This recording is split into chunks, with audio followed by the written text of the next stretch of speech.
La Révolution et l'Empire. En 1792, l'Assemblée et ses députés déclarent officiellement la guerre à l'Autriche et à plusieurs pays d'Europe. Les débuts de la guerre sont désastreux pour la France, qui perd des territoires. Le roi de France, Louis XVI, qui passe alors pour un traître, voit son palais des Tuileries, où il réside à Paris, attaqué par les révolutionnaires. À la suite de cela, il est emprisonné. L'Assemblée réclame la rédaction d'une nouvelle constitution, où les quelques pouvoirs que détenait le roi sont confiés aux députés. C'est la fin de la monarchie et le début de la République, le 21 septembre 1792, après la victoire de l'armée révolutionnaire à la bataille de Valmy. Le débat s'ouvre alors sur l'avenir du roi. Un procès se tient en décembre 1792 et le roi est accusé de haute trahison, puis jugé coupable.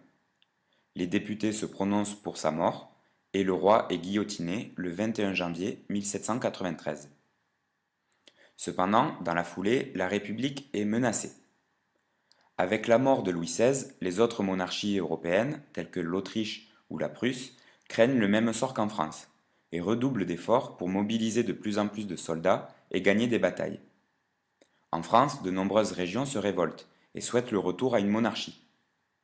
La situation politique française est elle aussi compliquée, et il y a des désaccords de plus en plus marqués entre les deux groupes politiques de députés, les montagnards et les girondins. Face à la situation qui s'aggrave, les montagnards donnent le pouvoir à un groupe mené par Robespierre, qui fait voter des lois d'urgence autoritaires.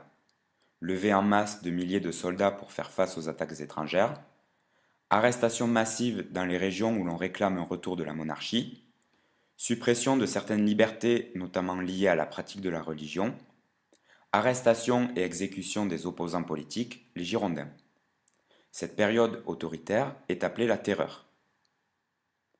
Toutes ces mesures permettent de sauver la République en matant les anti-républicains et en repoussant les attaques des pays ennemis. Malgré cela, la terreur continue de plus belle, les exécutions sont multipliées et même certains révolutionnaires qui commencent à critiquer Robespierre et la terreur sont exécutés. Face à cette radicalité, les députés de l'Assemblée commencent à avoir peur.